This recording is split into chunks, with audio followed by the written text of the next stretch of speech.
A continuación, una enseñanza desde la comunidad Llamas de Fuego para las Naciones, desde Soacha, Cundinamarca, en Colombia.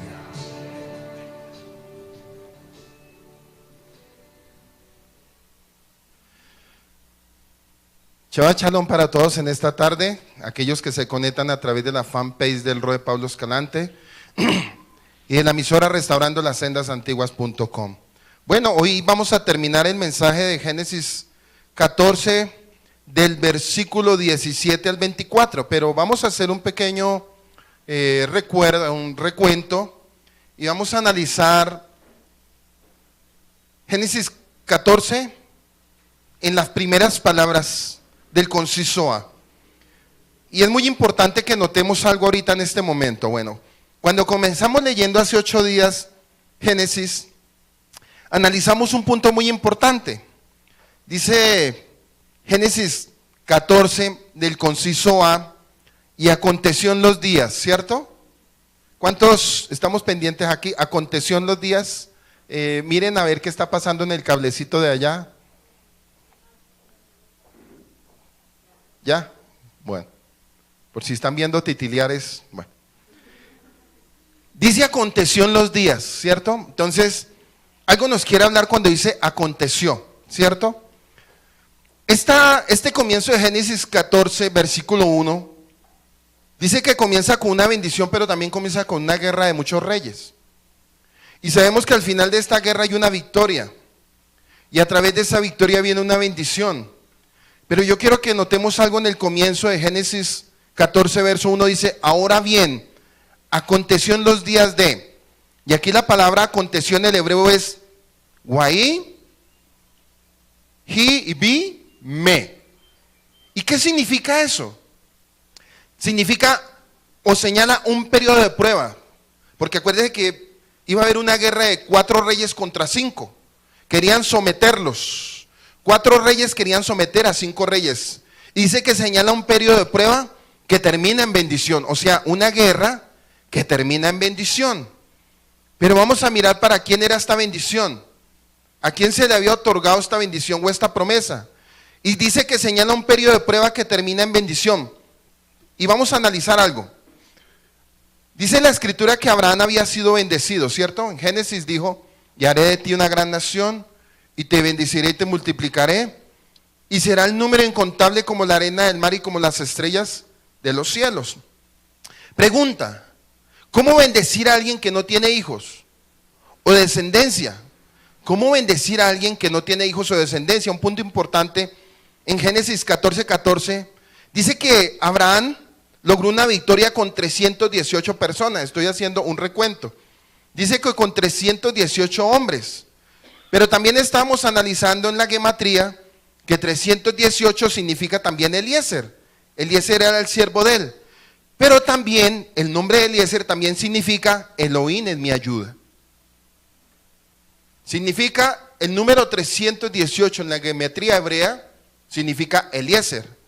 Y en un Humash, en una Midrash, se pensaba o se decía que Abraham había ganado la guerra con un solo siervo. Pero ya analizando en el contexto, como lo hicimos hace 8 días, dice que la guerra la ganó con 318 siervos nacidos de su casa. Pero también el número 318 en la gematría significa Eliezer, y en un contexto más profundo significa Elohim es mi ayuda. O sea, esta guerra, Abraham, ¿a través de quién la ganó? Diga, a través de Elohim. A través de Elohim, porque dice que la lucha no es contra carne ni contra sangre, sino contra huestes y principados, para nuestro tiempo, ¿cierto? Pero la victoria la logró Abraham. Acuérdense que Abraham estaba en un proceso de transición, de formación de la fe. Él era un alumno. Una persona a los 75 años llamado a ser un alumno, para la postre es decir, un patriarca de la fe. Primero, para llegar a la fe tenemos que ser un buen alumno. Porque esto no solamente va a quedar en el plano de lo que nos enseñó como nuestro padre la fe. Eso también nos está ministrando a nosotros. Cuando llegamos a los primeros pasos de la fe, lo primero que el Señor empieza a trabajar en nosotros es nuestro carácter, nuestros estados emocionales, sentimentales, toda la estructura de lo que hay en nuestro ser del alma. Empieza a ser trabajado por Él para la postre sacar lo mejor y lo perfecto de nosotros. En pocas palabras, para pulirnos. Dice que Elohim es mi ayuda. Y dice que también que quebrantó a través de la guerra con los reyes los sistemas de este mundo. ¿Qué nos quería enseñar con la guerra que él tuvo con todos esos reyes? Que eso lo hablábamos hace 8 días. Que él quebrantó todos los sistemas que hoy en día se llaman sistemas religiosos, babilónicos, griegos, romanos, lo que usted quiera llamarlo. Él hizo esa guerra en ese tiempo porque él a futuro iba a ser Israel. Tal vez en ese momento no se llamaba Israel, pero en el contexto espiritual, el primer portador del nombre de Israel fue él, en el contexto espiritual. Porque el que llevó el nombre de Israel fue Jacob. Cuando él dijo, ya no te llamarás más Jacob, sino te llamarás Israel. Pero sabemos que el que hizo ese proceso de formación y de transición en la fe como primer patriarca fue Abraham. El que quebrantó a través de la guerra con los reyes, los sistemas de este mundo, babilónicos, egipcios, griegos, romanos, todos, para establecer un solo pueblo. Acordémonos en este punto también muy importante que el que está hablando es Moisés, porque vamos a tratar muchas palabras que en el momento no estaban ahí, pero a la postre las vamos a ver en las próximas cartas. En Éxodo y en Deuteronomio se van a ver muchas respuestas de lo que de pronto en Génesis, Moisés está hablando en Génesis cosas que de pronto uno dice, pero no están ahí escritas.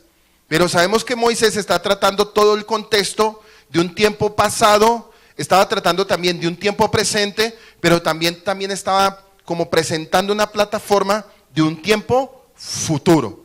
Porque a veces cuando leemos las escrituras decimos, pero es que ahí no está. Y si algo no está ahí, es un texto oscuro, ¿cómo usted me va a decir que está ahí? Acuérdese que el que está hablando es Moisés. Moisés es el que está relatando toda la historia de los 5 primeros libros de la Torá. Otro punto, ¿qué es lo que Yahweh prometió a Abraham y sus descendientes? Que hemos heredado, que hemos sido ignorantes de escondidos en las páginas de la Biblia. ¿Por qué hay tanta ignorancia y por qué muchos no han podido entender cuáles son las grandes riquezas de las promesas? Por eso un punto es, ¿qué hemos heredado? ¿Hemos sido ignorantes? Sí. ¿Fuimos ignorantes hasta que conocimos la plenitud de la restauración? Claro. Cuando nos llevó el Eterno a la restauración y a las raíces de las cosas, de todo, fue cuando entendimos lo ignorantes que éramos. ¿Y qué tesoros habían escondidos en las Escrituras? Dice que Yahweh prometió a Abraham la tierra prometida. Esta es la misma tierra prometida dada a Israel, una tierra de leche y miel. Hoy sabemos de esa tierra, de ser la tierra de Israel. Él también le prometió que esos que los bendecirían y serían bendecidos, que esos que lo maldecieran serían maldecidos. Yahweh también prometió que por Abraham todas las familias de la tierra recibirían bendición. ¿Cuántos dicen amén? Porque a través de la fe de Abraham, ¿cierto? A veces se habla mucho de Abraham. Y Abraham a cada uno de nosotros nos tiene que enseñar lo que es la escuela de la formación de la fe. Fueron 100 años de formación. Fue llamado a los 75 años. 100 años en un recorrido donde él no tuvo punto fijo. Él se movía del norte al sur, al oriente y al occidente de Israel. Estaba pisando todo el territorio y la tierra que a la postrer iba a ser para sus descendencias. Y lo tremendo fue que él la pisó cuando todavía Sara no tenía hijos. Estaba demarcando. Acuérdese que la posesión es mayor que la herencia. Yahweh le había dado una herencia, pero él tenía que tomar posesión. Por eso posesión es mayor que herencia. Dice Génesis 12:1-3. Yahweh le dijo a Abraham, sal de tu tierra natal y de la casa de tu padre y a la tierra que yo te mostraré. Y haré de ti una nación grande y te bendeciré, engrandeceré tu nombre y serás una bendición. Bendeciré a los que te bendigan y degradaré al que te maldiga. Y todas las familias de la tierra serán bendecidas por medio de ¿quién? Diga, de Abraham. Todas las familias de la tierra, todas. Estas palabras y promesas son profundas, pero este es el solo principio. Yahweh prometió a Abraham en Génesis 15:1, le dice, algún tiempo después vino palabra de Yahweh a Abraham en una visión y dijo, no temas, Abraham, yo soy escudo para ti. Tu recompensa será muy grande. Tu recompensa será muy grande. En ese tiempo Abraham no tenía hijos. Mire, empecemos a analizar a medida que vayamos avanzando. Yahweh primero le dio una palabra, le dio una herencia. Él tenía que tomar posesión de ella. El único miembro de su casa posiblemente podía recibir algo de él. Era su fiel siervo Eliezer de Damasco, Damaseno. Pero Yahweh dijo que uno, viniendo de su cuerpo, sería su heredero.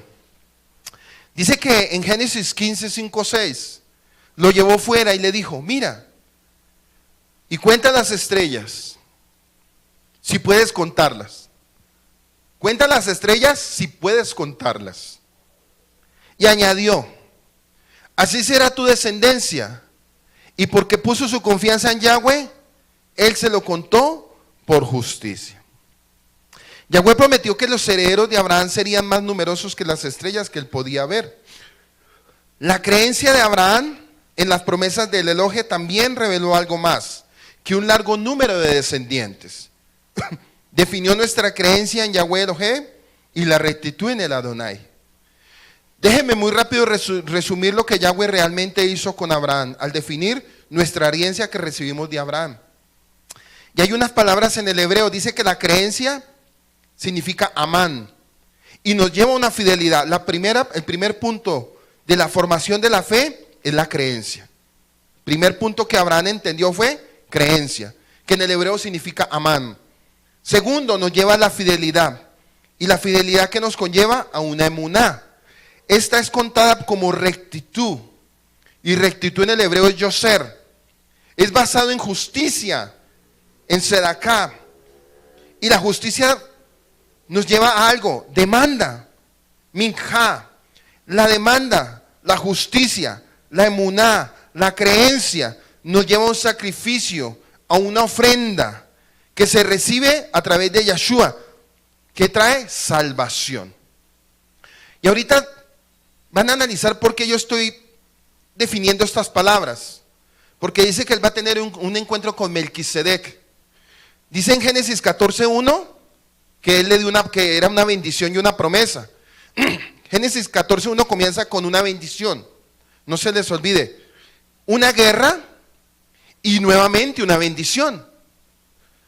Y el Génesis 14 es muy importante. Es uno de los textos importantísimos. Porque ahí está también establecido Génesis 3:15. La simiente. Acuérdense que él estaba peleando no solamente por su familia, por su vida. Él también estaba peleando por la descendencia que habría de venir a través de sus lomos. A través de la vida de Abraham y a través de la vida de Sara. Porque a través de ellos vendría a futuro el Mashiach, según el orden de Melquisedec. Y esto es muy importante para que ustedes lo vayan comprendiendo. Génesis 14, 17, 20 dice: cuando volvía de la derrota de Kedorlaomer y de los reyes que con él estaban, salió el rey de Sodoma a recibirlo, al valle de Sabe, que es el valle del rey.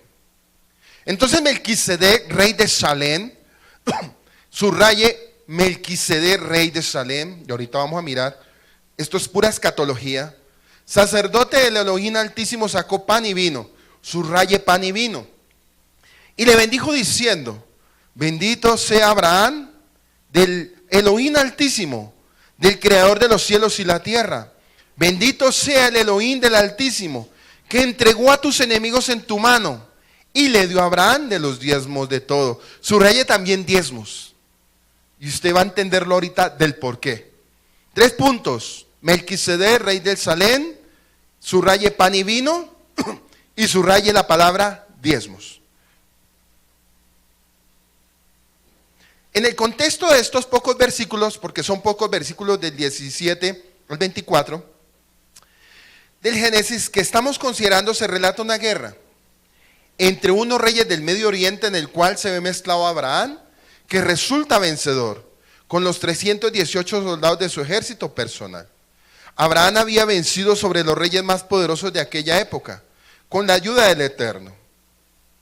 Había podido recuperar tanto los prisioneros de guerra, a Lot, incluido, como los bienes materiales de las 5 ciudades de la llanura que habían sido atados. Mientras el ejército de Abraham entró en el valle de Shabé, cerca de los muros de la ciudad que posteriormente serían Jerusalén. O sea, él estaba rodeando territorio de Jerusalén.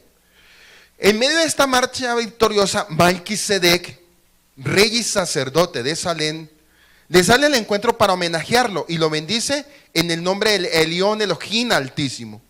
Y dice que ofrece en acción de gracias un sacrificio de pan y vino. Y vamos a empezar a analizarlo. Del cual participan los vencedores y recibe del patriarca. Como reconocimiento, el diezmo del botín. La escena que se vivirá aquí será tan diferente a todo lo que Abraham había vivido desde que salió de Ur de los Caldeos, que su significación se interpretaría en los posteriores tiempos como la demarcación de una transición espiritual importantísima en la historia de la salvación que Yahweh venía escribiendo en medio de los acontecimientos humanos. Dice que Abraham pagó el diezmo de todo, pero se fue mucho más allá, enriquecido con alegría de haber escuchado de boca de este extra las palabras que confirmaban la bendición mesiánica del Eterno para su vida y para su simiente. Acuérdense que este Melquisedec salió al encuentro para bendecirlo, para bendecir su vida y bendecir la simiente. No solamente se iba a quedar ahí, sino le estaba bendiciendo la bendición hasta ¿qué? Hasta el final, hasta la venida del Mashiach. Esa bendición que se estaba proferiendo en el capítulo 14 se empieza a confirmar en Mateo capítulo 1, cuando dice que el verbo se hizo carne y habitó entre nosotros. Entonces dése cuenta que Abraham en ese momento sí tenía claro esa bendición espiritual. Por eso en Juan 8, 54, 56 dice que Abraham se regocijó por haberlo visto. Y los fariseos se enojaron por eso. Y le dijeron que cómo él a su edad podía haber hablado con Abraham, cuando Yahshua le dijo que Abraham se había gozado, porque Abraham lo había visto. Entonces cuando dice que lo había visto, ¿qué creen ustedes que estábamos hablando? Del Melquisedec que a futuro proféticamente vendría a traer salvación a la tierra. Dice que ofreció pan y vino. Qué extraño el personaje Melquisedec. Este rey y sacerdote que hizo atravesar el horizonte de Abraham ha sorprendido a los sabios.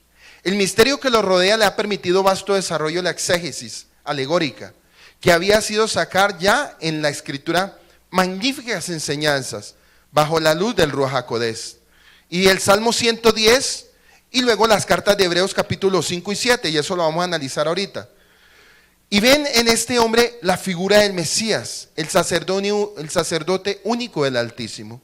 El filósofo judío Filón de Alejandría ve a Melquisedec, un símbolo de Logos, el verbo de Elohim, por la idea de justicia que su nombre implica y por la embriaguez que produce en las almas a través del vino de la sabiduría que el verbo otorga.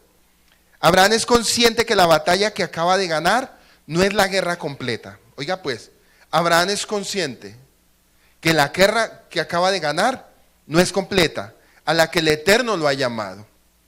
Él sabe que para entrar en una lucha de naturaleza más seria que la que acaba de librar necesita de una comunión con Yahweh más profunda, también en su naturaleza, que le permita conocer las pautas y los lineamientos, oiga pues, los lineamientos de los mundos superiores. O sea, a Abraham se le revelaron los mundos ¿qué? Superiores. O sea, sus ojos vieron lo que muchos en este tiempo todavía no han logrado comprender ni entender. Por eso ellos decían, los fariseos decían, nuestro padre es Abraham. Y le dijo Yahshua, si ustedes tienen la fe de Abraham, entonces me reconocerían a mí, el Mesías que vendría a traer la salvación. Pero ellos no lo entendieron. Dice que el patriarca, por grande que fuera, está muy consciente que solamente trabaja por preparar la venida del que conseguiría a todas las naciones la bendición prometida por el Eterno. El pan y el vino de Melquisedec restauró el alma de Abraham. El pan y el vino de Melquisedec restauró el alma de Abraham después de la lucha, en tanto que la bendición fortalecería su corazón y su mente para la batalla que iba a sostener con el rey de Sodoma.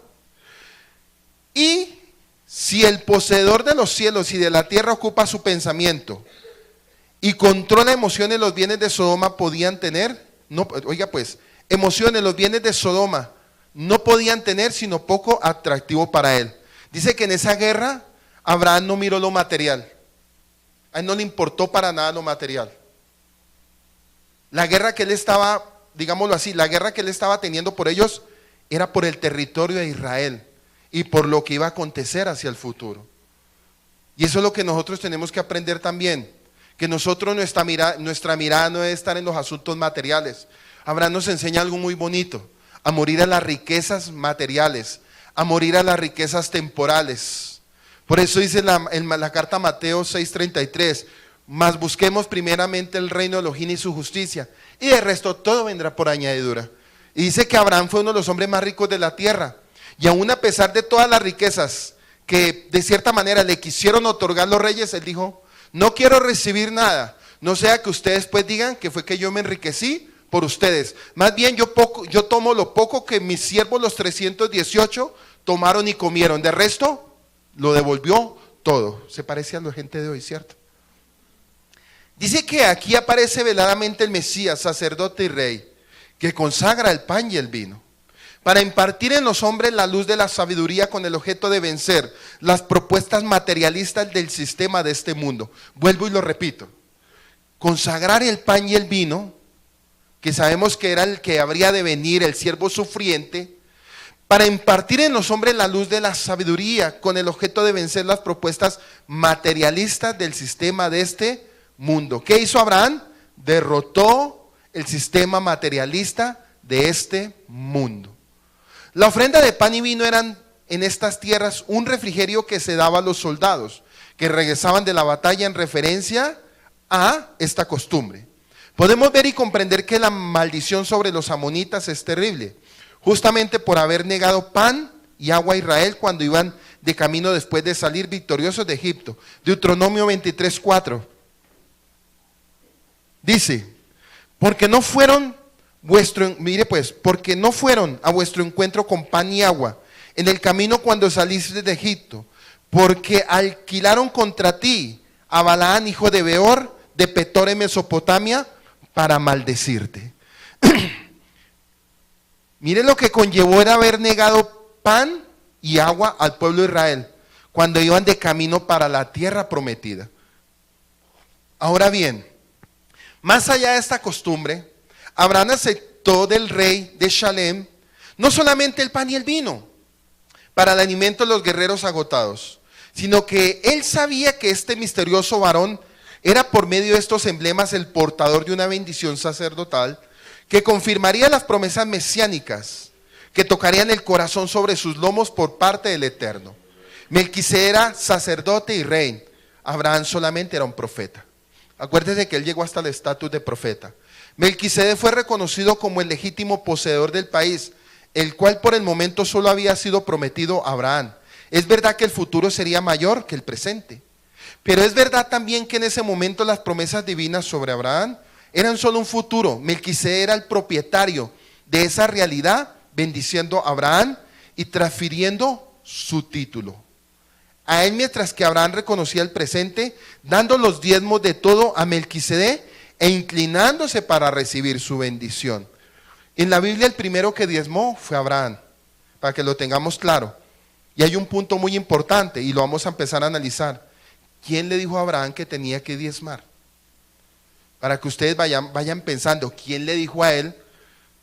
Algunos dicen que era una costumbre en el Antiguo Oriente de apartar dineros para ofrecerle en ese entonces a sus dioses, pero aquí estamos mirando que él está ofreciendo al Elohim verdadero. Este sacrificio era como una ofrenda al Elohim verdadero de lo que le había otorgado a él y lo que le otorgaría la simiente futura a través de Isaac y de Jacob. Dice que transfirió su título a él, mientras que Abraham reconocía el presente dando los diezmos de todo a Melquisedec e inclinándose para recibir su bendición. En verdad nos encontramos frente a un banquete relacionado con el que Melquisedec bendice y da gracias a Yahweh por lo que ha realizado en medio de aquella guerra internacional. Acuérdense que fue la Primera Guerra Mundial, a través de la victoria de Abraham sobre sus enemigos.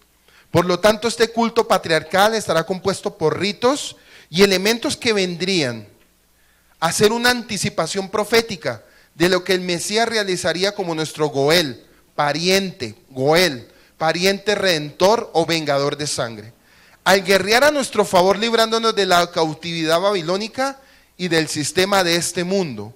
Por eso, al sacar pan y vino, Melquisedec le demostró a Abraham lo que sus descendientes, los hebreos, harían en el futuro en el servicio religioso, incluir además de los holocaustos de animales, ofrendas del reino vegetal, minjak, oblaciones, nejasín, libaciones, korbanot, sacrificios y ofrendas.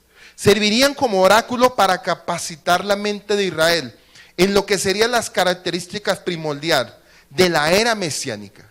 Ellos comprenderían que el vino de las libaciones y el pan de las oblaciones señalaban un tiempo especial en la que los hombres redimidos no lucharían solo para lograr la corrección de sus propios temperamentos y conductas intentando apegarse al Eterno.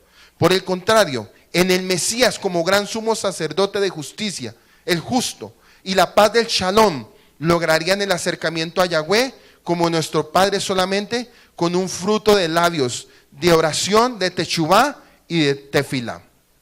Melquisedec era una persona cultivada en los aspectos de la interioridad, en el manejo de las palabras en pensamientos, elaborados en bellas filosofías provenientes de los códigos mismos, de la luz infinita. Por eso, al ofrecer pan y vino, anunciaba a Abraham que la bendición que le otorgaba daría lugar a una mentalidad consciente de que cada redimido debe sacrificar su corazón y su deseo ante Yahweh. De ese modo llegaría un día en el que la sangre de los animales, los sacrificios sanguinarios perderían su relevancia, pasando por las oblaciones y las libaciones excelentes, vehículos para la adoración personal del Eterno. Miren lo interesante. Abraham pasó por todo el servicio prácticamente de sacrificios según el orden levítico. Él hizo todo ese sistema, pero analicemos que él también estaba haciendo algo que a futuro iba a ser mayor que el sacrificio levítico. De pronto muchas veces lo leemos, pero no lo analizamos. Lo que él estaba haciendo prácticamente también nos estaba dando a mostrar y nos quería enseñar lo que a la postre el apóstol Pablo, que fue el que escribió la carta a Hebreos, se iba a conectar con Moshe, iba a haber una conexión entre Moisés, iba a haber una conexión entre el Sheliach Saúl, el apóstol Pablo, para enseñarnos que el sacerdocio levítico con el tiempo sería un sacerdocio temporal. Aquí Abraham nos está mostrando esto. Él ofreció oblaciones, libaciones, sacrificios y ofrendas, ¿sí? Pero él sabía que eso iba a ser temporal. Entonces la pregunta, ¿cómo Abraham iba a saber eso? Acuérdense que Abraham era un profeta y tenía la luz del Rúa, y que lo que él estaba haciendo a futuro se iba a ofrecer como sacrificios, como libaciones y como ofrenda. Pero él tenía claro que con el tiempo eso se iba a ¿qué? A quitar.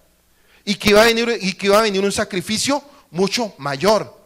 Por eso era necesario que en Melquisedec, que eso es escatológico, se le revelara en ese tiempo para mostrarle lo que a la postrer su pueblo iba a ¿qué? A hacer a través del Mesías. ¿Lo logran entender? Bueno. Esa conciencia de adoradores en espíritu y en verdad permitiría la manifestación de sus siervos de Elohim, que aprendieron con fuerzas en sus almas por medio de la muná, fe, lo que los profetas Oseas señalaría. Dice Oseas 14:3, en lugar de vacuno te ofreceremos fruto de nuestros labios. ¿Usted se acuerda que él dijo en un momento, dijo el Eterno, estoy cansado de sus sacrificios y sus ofrendas, yo lo que quiero es obediencia y santidad? Entonces Abraham pasó por una transición de todos los procesos, hermano. Él también ejerció el sistema levítico. Otro punto, y este es muy interesante, ¿cómo él iba a ofrecer diezmos si no había un Betamishkan, no había un templo? Y ahí es donde muchos se pegan y dicen que no hay que diezmar. Y vamos a analizarlo, que si según el orden levítico había que diezmar, ¿cuánto más nosotros que fuimos escogidos según el orden de Melquisedec? Y como algunos dicen que ya no hay templo, no hay que hacerlo. Entonces la pregunta es, entonces ¿por qué Abraham dio? Si no había Bet Mishkan, no había templo. Y eso rompe reglas para aquellos que son un poco miserables con Dios en dar la gratitud. Y vamos a seguir entendiendo muchas cosas. Dice la cosmovisión del pan y el vino. Salmo 104, 14, 15 dice: la hierba hace brotar para el ganado y las plantas para el uso del hombre, para que saque de la tierra el pan y el vino que recrea el corazón del hombre, para que lustre su rostro con aceite y el pan conforte el corazón del hombre. En la cosmovisión hebrea siempre se ha considerado al cereal, cebada y trigo, y al vino como los productos agrícolas más importantes. Con esta valoración les ha sido asignado también una significación muy especial tanto en la alimentación cotidiana como en el culto, particularmente de las fiestas del Eterno. De este modo el pan y el vino con sus correspondientes bendiciones han sido a lo largo de la historia para los hebreos elementos esenciales de la comida cotidiana y ocupan un lugar especialmente relevante en la liturgia de acogida y despedida del Shabbat, así como en las celebraciones familiares propias de algunas de las principales festividades del calendario litúrgico hebreo, de forma muy especial por lo que respecta a la celebración del Seder de Pesa, de la Pascua. Seguimos con el pan y el vino. Dice que el pan es un símbolo de alimento humano en general. El pan era visto por los hebreos como un don de Yahweh, otorgado al hombre como una fuente de fuerza. El pan es el que sustenta, el que sacia el hambre, el que da fuerza y vigoriza. Con esta cosmovisión en la oración que Yeshua enseña a sus discípulos en el Padre Nuestro. Lucas 11:3 dice: el pan nuestro de cada día, dánoslo hoy. Aún fue tomado por signo del más grande de los dones. El pan nuestro de cada día, dánoslo hoy. Pregunta: cuando dice el pan nuestro de cada día, dánoslo hoy, ¿está hablando de pan material? El pan nuestro de cada día es Yeshua representado en maná sobre nuestras vidas. Porque hay gente que lo puede malinterpretar con comida diaria. Señor, gracias te doy. Por eso hay gente que cuando ora también lo dice como en forma muy literal de la comida. Y cuando él dice el pan nuestro de cada día nos lo doy, es el maná que todos los días llueve sobre nuestra vida. Señor, que tu presencia, como dice un cántico, que me falte todo, menos tu presencia. Como dijo el salmista David, es mejor estar un día en tus atrios que 1000 días fuera de ellos. Entonces ya sabemos que el pan que representa, diga, la presencia y el maná de la presencia de Yeshua sobre nuestras vidas. En Marcos 14, 22, 24 dice que mientras comían, Yeshua tomó pan y lo bendijo y luego lo partió y se lo dio diciéndoles: tomen, esto es mi cuerpo. Después tomó una copa y dio gracias y se la dio a ellos y todos bebieron de ella. ¿Y qué dijo en el 24? Esto es mi sangre del pacto, que es derramado por muchos. Les dijo: les aseguro que no volvería a beber el fruto de la vid hasta aquel día en que beba el vino en el nuevo reino de Elohim. ¿Hasta cuándo? Hasta el nuevo reino de Elohim. La alimentación con pan y los milagros relatados en las Sagradas Escrituras vinculados con ellos muestran que lo importante para Yahweh es el hombre con una integridad total. No es solo una parte, no es solo el cuerpo y no solo es el alma. El pan preparado en su forma más sencilla con agua y harina de trigo molido, a lo que añade naturalmente el fuego y el trabajo del hombre. Ese es el alimento básico. El pan se hacía de cebada. Y eso está en Jueces 7:13, Juan 6:13 y Éxodo 29:2.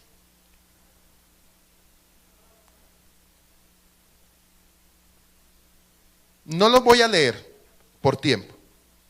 Pero anote Juan 7:13, Juan 6:13 y Éxodo 29:2. Este propio tanto de los pobres como de los ricos, pero sobre todo de los pobres, representa la bondad de la creación y del Creador, pero al mismo tiempo la humildad y la sencillez de la vida cotidiana. Por esta razón, dentro del servicio divino, que en hebreo es abodá, servicio, el pan cumplía, según la Torá, una función importante. 12 panes de la proposición se colocaban sobre una mesa. junto con los vasos destinados a las libaciones delante del velo del lugar santísimo. Primera de Reyes 7:48, Segunda de Crónicas 13:11 y Éxodo 25, versículo 23, 30. Y voy a leer Éxodo 25, 23, 30, dice: harás asimismo una mesa de madera de acacia, su longitud será de 2 codos, su anchura de 1 codo y su altura de 1 codo medio.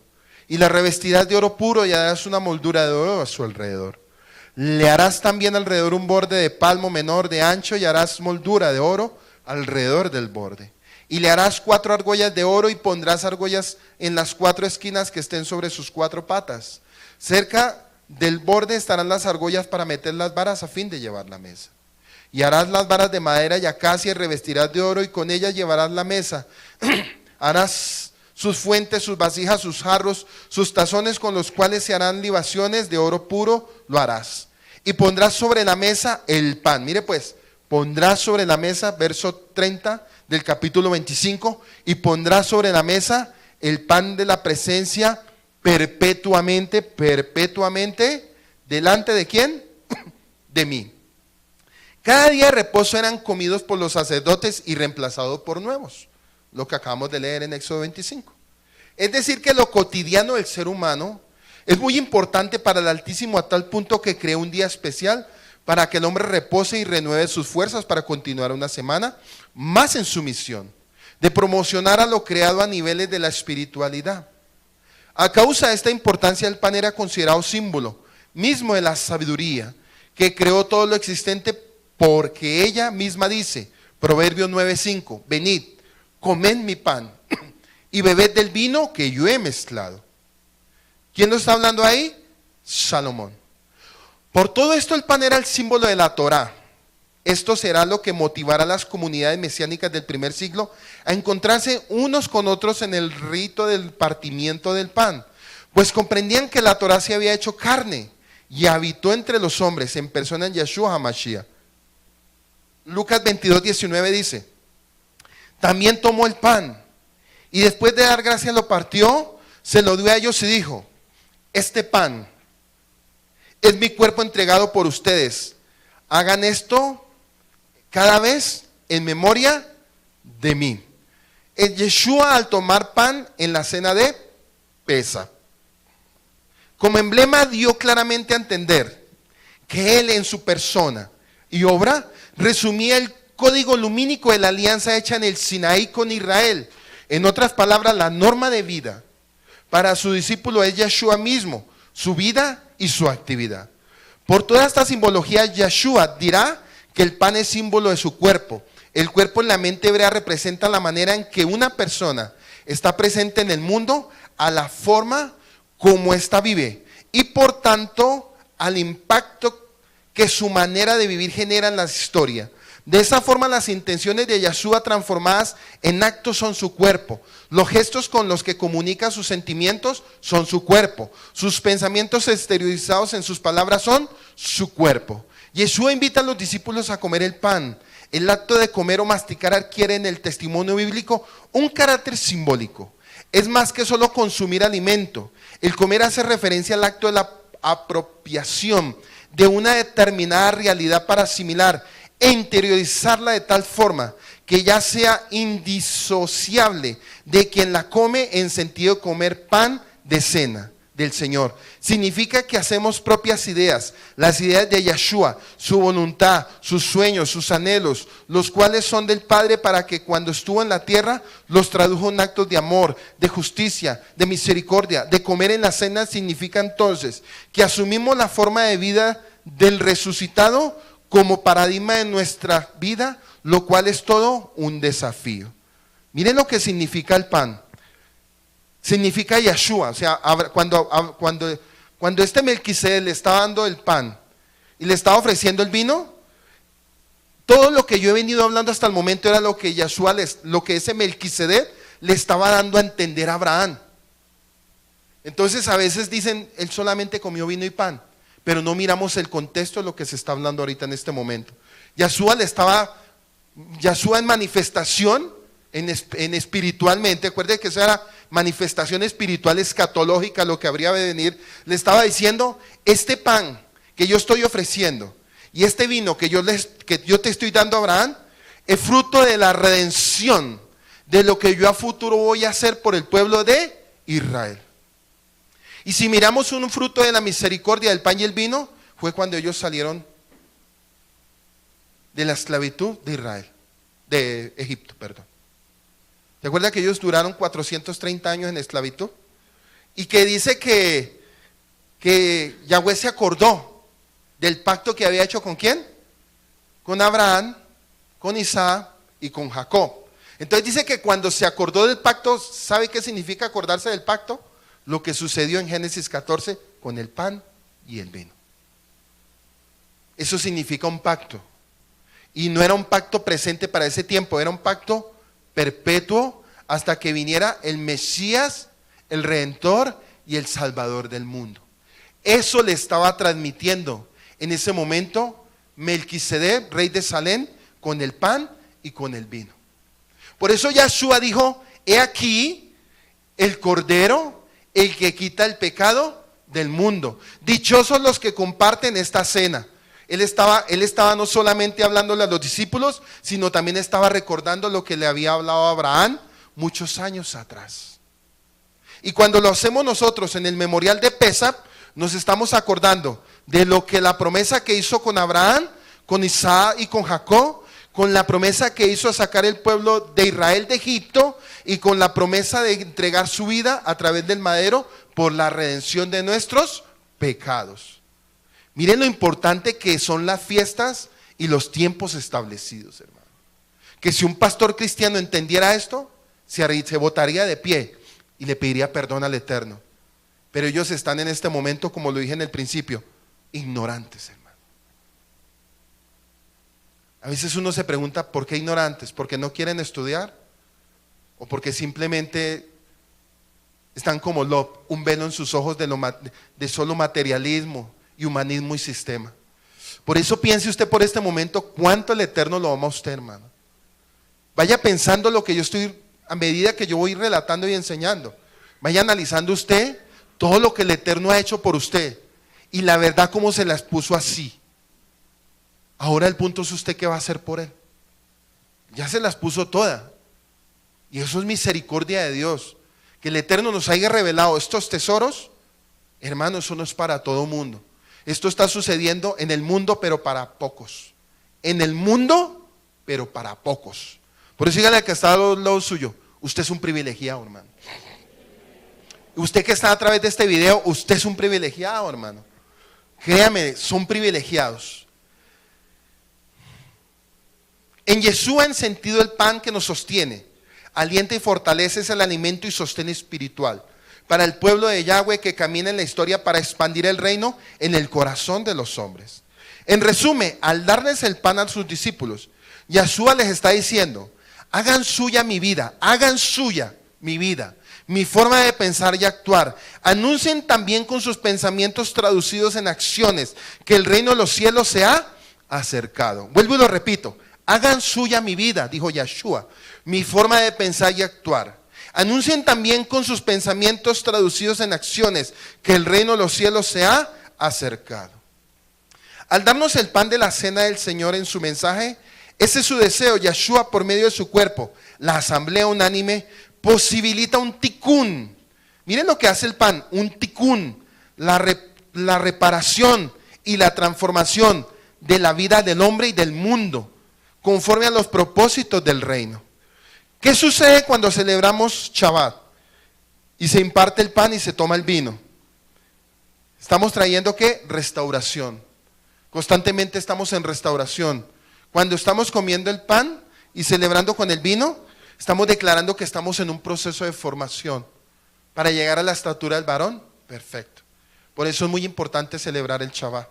Eso no hay que pasarlo por alto. Porque cada vez que trabajamos 6 días y el 7º reposamos, estamos diciéndole al Eterno que necesitamos de ti, Yeshua.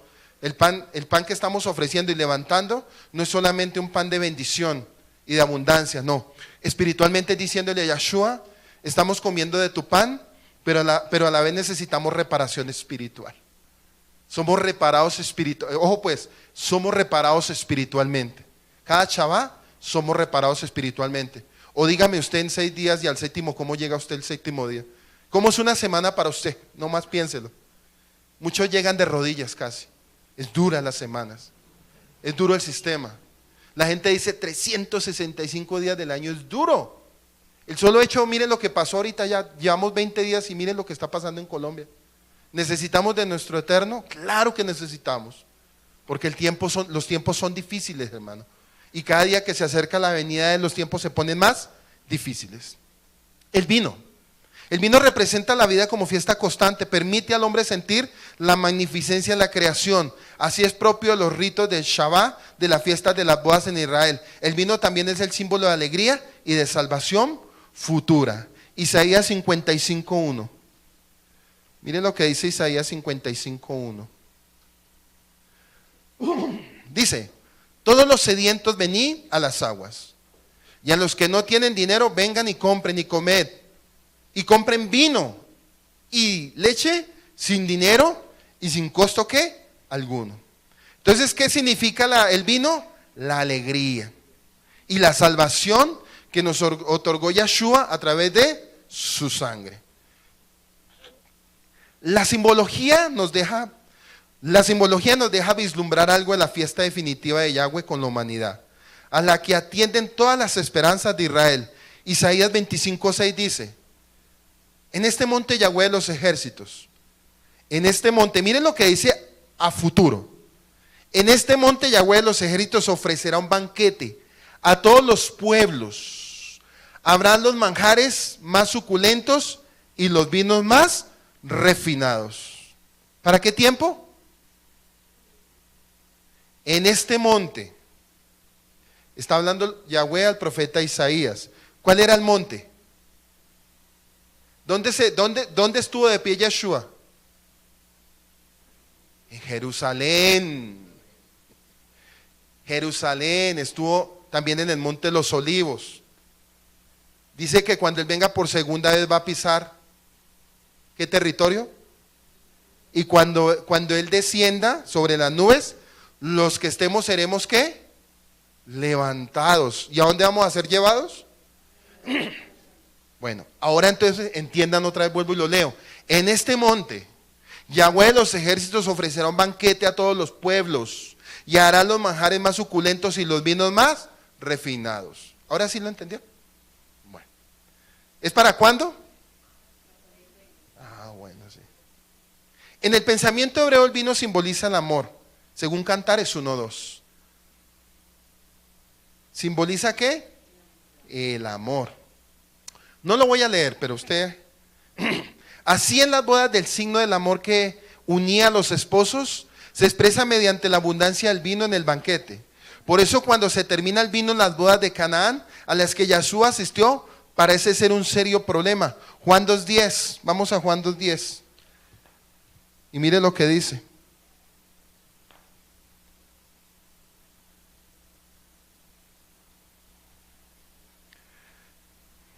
Y le dijo: todo hombre sirve primero el vino bueno, y cuando ya han tomado bastante, entonces el inferior. Pero tú has guardado hasta ahora el vino bueno. ¿Cuál era el mejor vino? Diga, el sacrificio de su sangre. ¿Sí? Era el sacrificio de su sangre que se iba a dar por nosotros, para redimirnos de todo pecado y maldición. Dice que en todas las Sagradas Escrituras, especialmente en el contexto de los Moadín, las citas divinas o fiestas, el vino simboliza el amor de Yahweh en la alianza matrimonial, una ketubá, con su pueblo. Lucas 22:20 dice: tomó la copa después de la cena y dijo: esta es la copa, es el nuevo pacto en mi sangre que es derramado por todos ustedes. Entonces, ahí vamos entendiendo lo que Él le estaba manifestando a Abraham. Todo eso que estaba sucediendo cuando le ofreció vino y pan, eso no era para un presente, eso era para el futuro. En el testimonio de los evangelios sobre la última cena, el vino representa la sangre de Yeshua, Hamashiach, precisamente porque fue derramada por amor. Es el hijo de la manifestación máxima del amor al Padre. Por ese madero es la expresión de todo lo que se opone a él. La sangre pues simboliza el amor derramado a través del Eterno, a través de su Hijo, para redimirnos de todo pecado. Entregado hasta la muerte, y desde la muerte, ese mismo amor genera vida y vida en abundancia. El vino entonces es señal de amor y perdón, pues el perdón, una de las expresiones más sublimes del amor en el madero, estará concretizándose todo lo nuestro que se opone al Elohim, y en la sangre se manifiesta el perdón a ese rechazo que nuestra forma de vida ha evidenciado. El perdón de nuestros pecados es posible por su sangre. Beber el vino de la cena del Eterno significa asumir ese perdón que ha sido ofrecido de parte de nuestro Padre a través de Yeshua, su Hijo unigénito. Representa la conciencia de que por más terrible que hubiese sido la manera como nos opusimos a Él, nos perdonará. Si abrazamos a Yeshua y a su yugo, beber el vino entonces representa la disposición de amar, de quien lo bebe, amar, de la misma forma que Él sin esperar nada a cambio. Tomar de la copa evidencia también la disposición de perdonar las ofensas de los demás, así como Él ha otorgado perdón sobre nosotros. Miren lo que significa cada vez que hacemos una celebración con vino y pan. Por si usted de pronto lo hacía porque le gustaba solo el vino y... ¿sí? Entonces, ya la mente se nos va abriendo como más claro. Por eso dice que aquel que come, cuando en la fiesta de Pesa, dice que aquel que come la cena del pan y bebe el vino, acarrea juicio. Entonces, cuando hacemos el Shabbat y comemos del pan y bebemos del vino, es algo que usted tiene que tener muy claro del por qué lo está haciendo. No es solamente decir, ay, compremos, traiga cualquier vino, eso, al fin eso es igual. No, usted tiene que tener claro que cada vez que llegamos al Shabbat, usted tiene que hacer lo mejor y lo excelente. Así como Él lo hizo por nosotros, lo mejor y lo excelente, así usted también como señal de gratitud tiene que hacer lo mejor y lo excelente para con Él. Dice que el sacerdocio Melquisedec está relacionado con la vida de la era mesiánica, la conexión de Moisés y el apóstol Pablo. Dice que en este caso Melquisedec presenta a Abraham pan y vino, lo mismo que Yeshua HaMashiach presentaría simbólicamente a los suyos como memorial de su propio sacrificio, su cuerpo y su sangre. Eso ya lo leímos en los textos anteriores, Mateo 26, 26, Marcos 14, 22 y Lucas 22, 19. Es el pan que expresa la plena reconciliación del ser humano con el Eterno y de los hermanos entre sí. El sacrificio pacífico de Melquisedec es acción de gracias por el don de la paz de Shalom, que ha llegado por la misión mesiánica a través de Yeshua HaMashiach. El banquete que ofreció a nuestro padre Abraham le dio un anticipo de la presencia mesiánica de Yeshua, nuestra paz. Mire, lo que él hizo, ¿qué fue? Un anticipo de la presencia mesiánica de Yeshua, que es nuestra paz. Curiosa y significativamente figura de este Melquisedec, rey de justicia, que reina en la ciudad de paz, sacerdote del Elohim Altísimo, que ofrece pan y vino y bendice a Abraham. Si nos pusiéramos a buscar una figura del Mesías, pocas tan redondas como Melquisedec.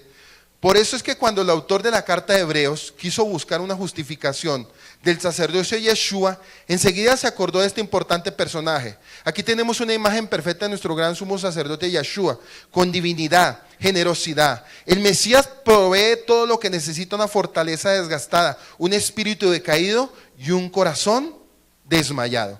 Mire pues, en Yeshua, con divinidad, generosidad, el Mesías provee todo lo que necesita, una fortaleza desgastada, un espíritu decaído y un corazón desmayado.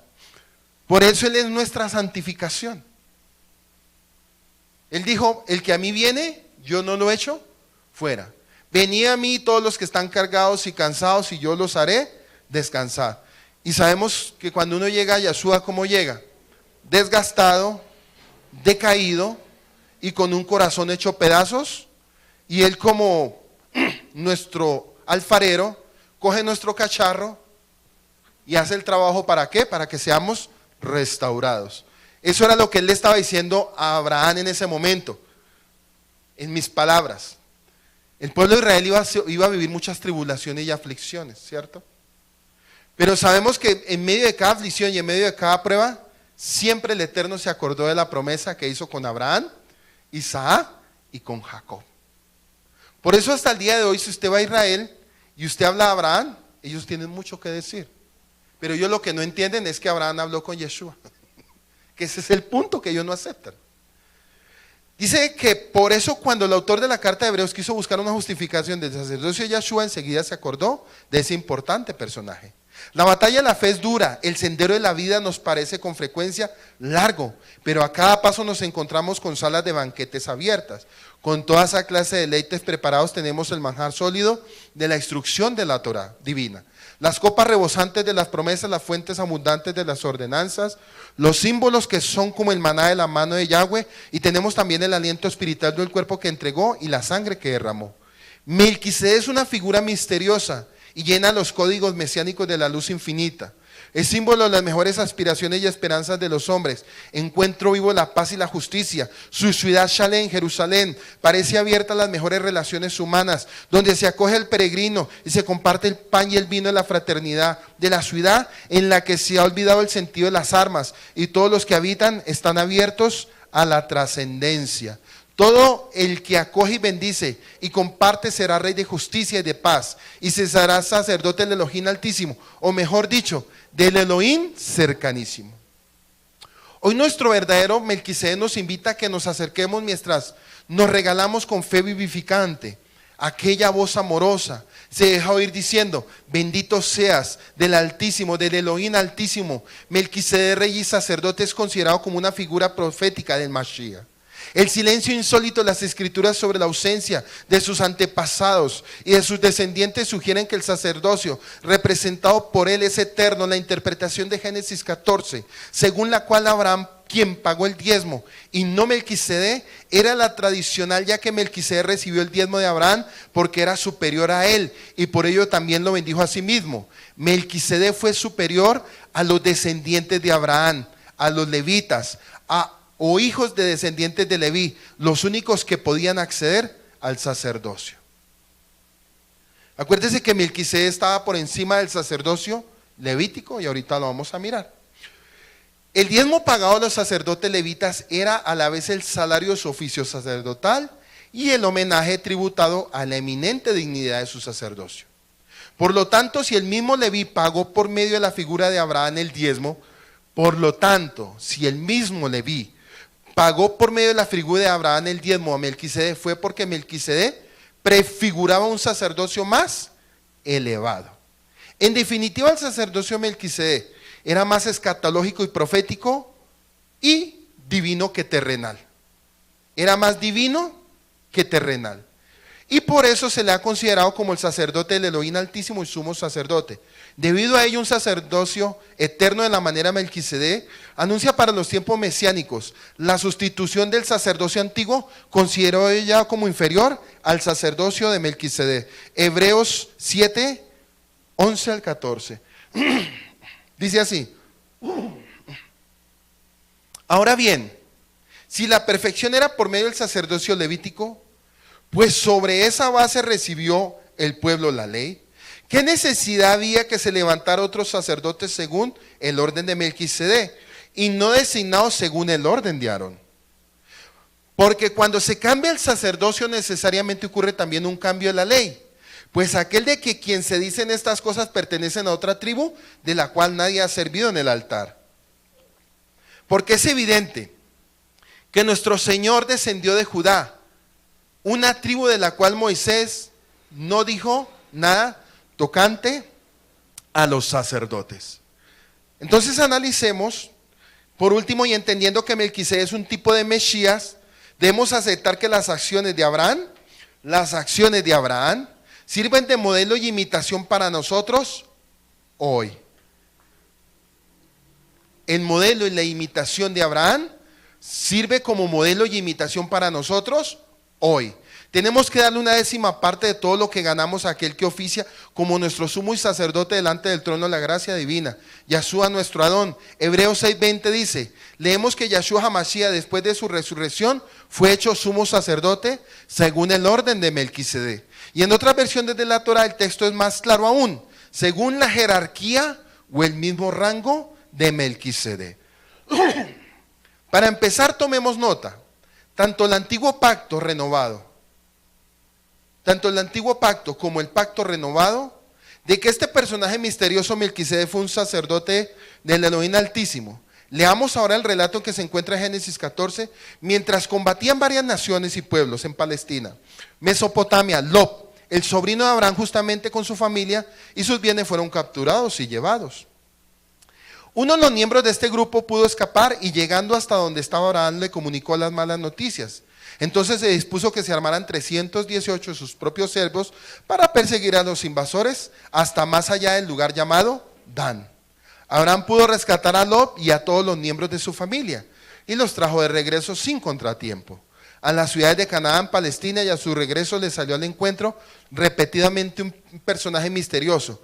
Abraham fue bendecido por Melquisedec y encontramos en el relato: entonces Melquisedec, rey de Salem y sacerdote del Elohim Altísimo, sacó pan y vino y le bendijo diciendo: bendito sea Abraham de Yahweh el Elohim, creador de los cielos y de la tierra, y le bendijo sea Elohim el Altísimo, que entregó a sus enemigos en tu mano, y le dio a Abraham los diezmos de todo a Melquisedec, es decir, la 10ª parte, para que todo, puesto que el diezmo significa una 10ª parte.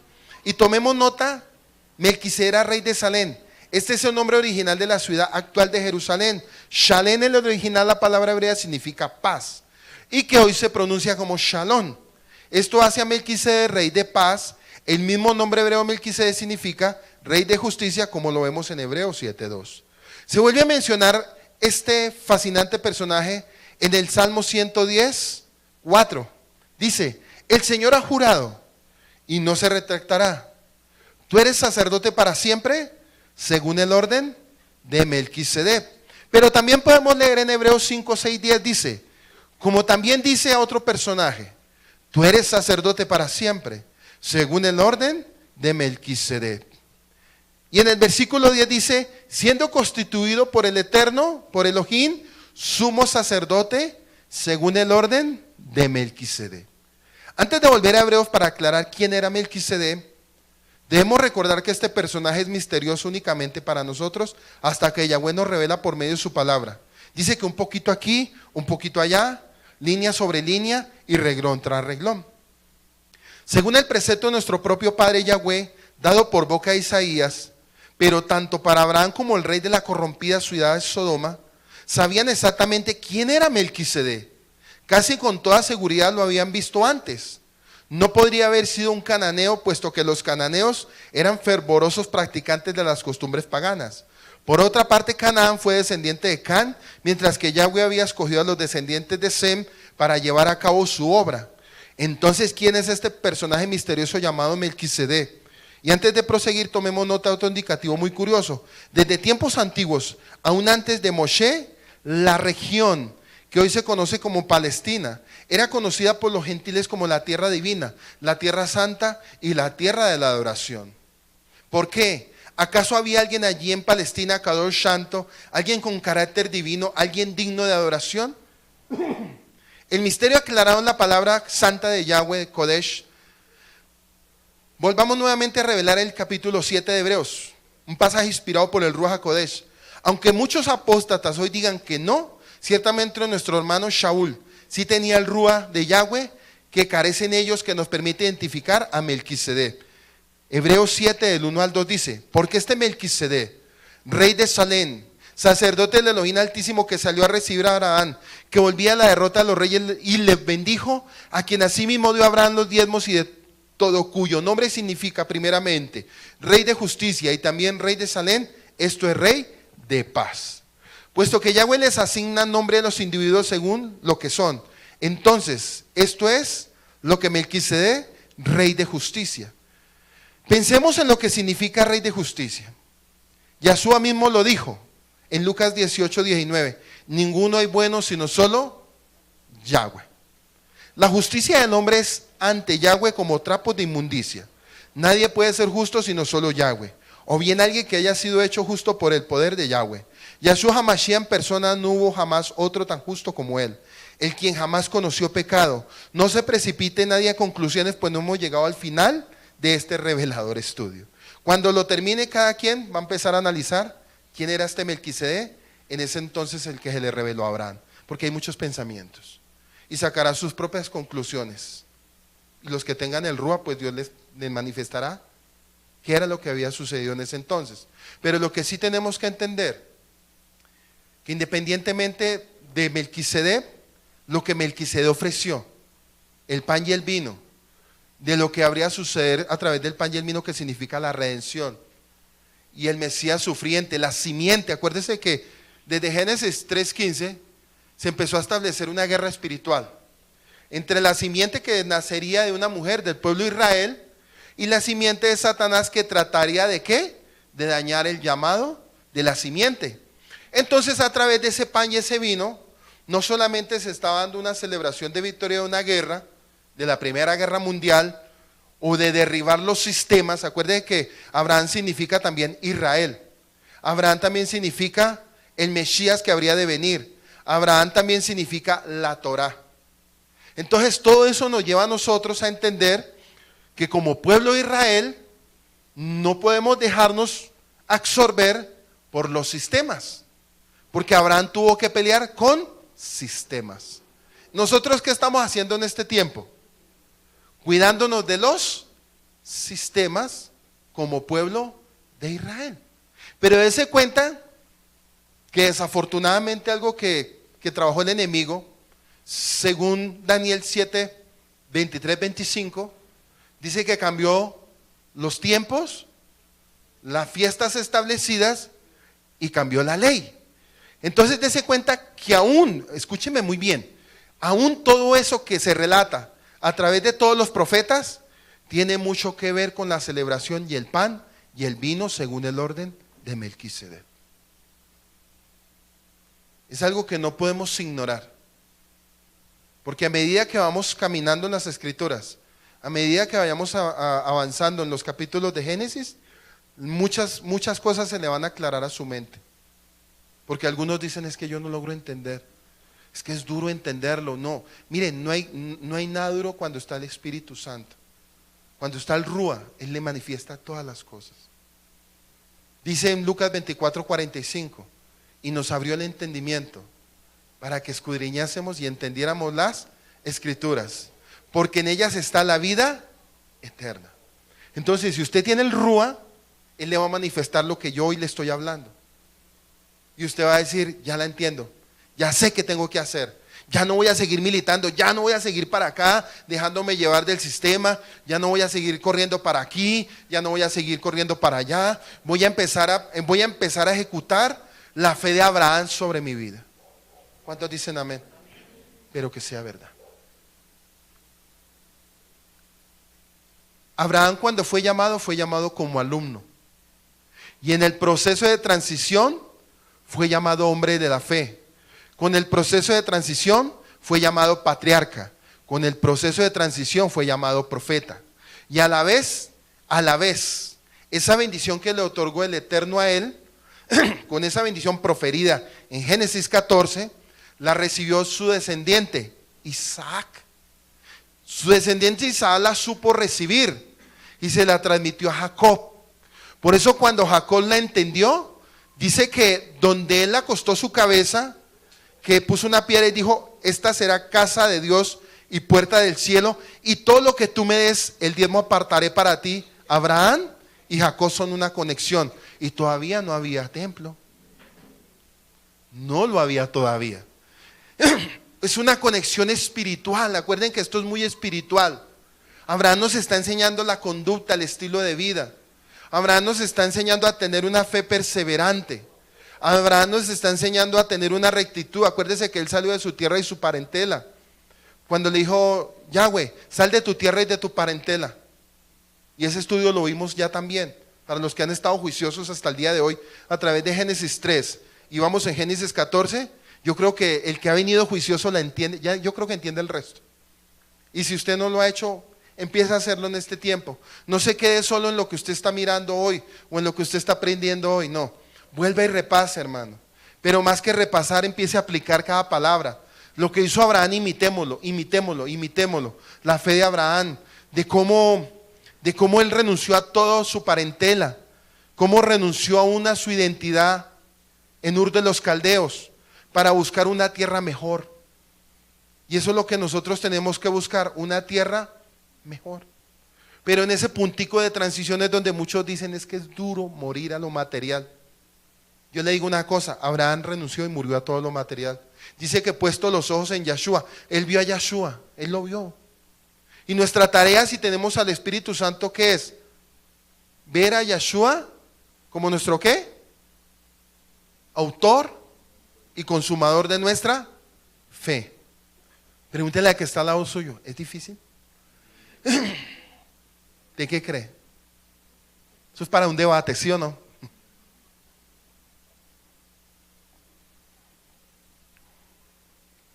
Por eso cuando entramos a la escuela de formación de Génesis, créame que esto no es solamente sentarse y escuchar un mensaje.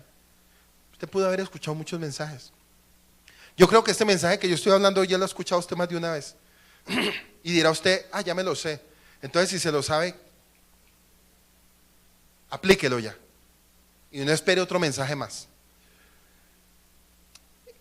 Dice que continuando, evidentemente nadie excepto una deidad del reino de Elohim, el reino dividido de Yahweh, podría ser llamado rey de justicia.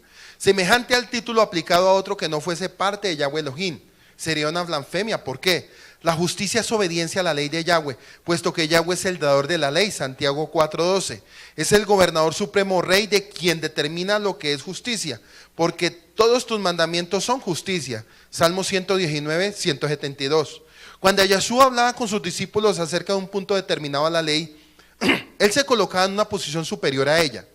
Él es el amodel del día de reposo, Marcos 2:28. Ningún ser humano puede ser amo rey sobre la ley de Yahweh, solamente Yahweh puede serlo. Todos los seres humanos han pecado y quebrantado esa ley de justicia. Romanos 3:23 dice que por cuanto todos pecamos, estamos destituidos de la gloria de Dios. La paga del pecado es muerte, mas la dádiva de Dios es vida eterna en Yeshua HaMashiach. Él es nuestro reposo, Él es nuestro pan y Él es nuestro vino. Él es nuestra shalom, Él es nuestra paz. Le hago una pregunta. Cada vez que llega el Shabbat, ¿cómo le acondiciona lo que usted llega? Si es que celebra Shabbat, ¿no? Cada vez que celebramos fiestas establecidas en el año, ¿con qué actitud usted llega? Porque todo es memorial de el que habría de venir. Y dése cuenta que Abraham todo lo celebró con alegría y con regocijo. Y aún si miramos los hombres de la fe, Abraham todavía sigue retumbando para nuestros tiempos. Casi 5,000 años, 4,500 años, y todavía la fe de Abraham sigue intacta sobre aquellos que dicen yo quiero ser un imitador para alcanzar la fe en Yeshua. Para alcanzar la fe en Yeshua tenemos que pasar por un proceso de transición como Abraham. Morir a nuestra familia, morir a nuestra tierra, morir a nuestra parentela, morir a nuestras costumbres, morir al viejo hombre para podernos acercar confiadamente a Él, para que así mismo se cumpla lo de Juan 14:6. Yeshua dijo, yo soy el camino, la verdad y la vida. Nadie vendrá al Padre sino por mí, pero tenemos que vivir también un proceso de formación. ¿Sí ve? Si usted realmente es creyente. La fe de Abraham fue 100 años. ¿Su fe hasta cuánto va a durar? Pregúntele a que está al lado suyo, ¿será que sí va a aguantar usted al día que venga? Pregúntele, ¿será? Los que me están viendo a través de este video, ¿será? ¿Usted está preparado? Porque es que a veces decimos de labios, ¿cierto? Señor, contigo hasta la muerte. Pues sí, la muerte va a llegar, pero la cuestión es cómo va a llegar. Si va a llegar con Él o separado de Él. Acuérdese que Lot escogió lo mejor para él, lo material y lo mundano. Lot no solamente se separó de Abraham, su protector, sino también se separó de Dios. Y por eso pues tuvo que ver esas condiciones tan duras sobre la vida de él. Continuando con el capítulo 7 de Hebreos, notemos también que este personaje, rey de paz, rey de justicia, la antigua palabra Shalem, de donde se deriva Jerusalén, significa paz. Y téngase en mente que Yeshua es llamado además príncipe de paz. Isaías 9:6. Ningún hombre podía ser rey de paz. El hombre no conoce el camino hacia la paz. Y leamos los siguientes pasajes en Romanos 3:10 y 17. Romanos 3:10 y 17. Dice así: como está escrito, Todos son justos. ¿Qué dice en el suyo?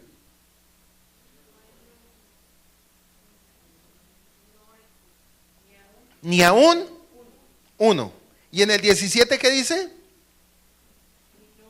Y la senda de la paz no la han conocido. ¿Será que eso todavía está pasando tiempo presente? Por si usted algún día dice, es que yo soy bueno, es que yo no peco, no, es que yo vengo a la iglesia, pero yo no tengo otra, yo no esto, pero el Señor le está diciendo, no hay ni aún uno justo. ¿Qué significa que si no hay ni uno justo, qué nos toca hacer? Empezar a trabajar para buscar esa justicia. Ese es un trabajo, dígalo, diario.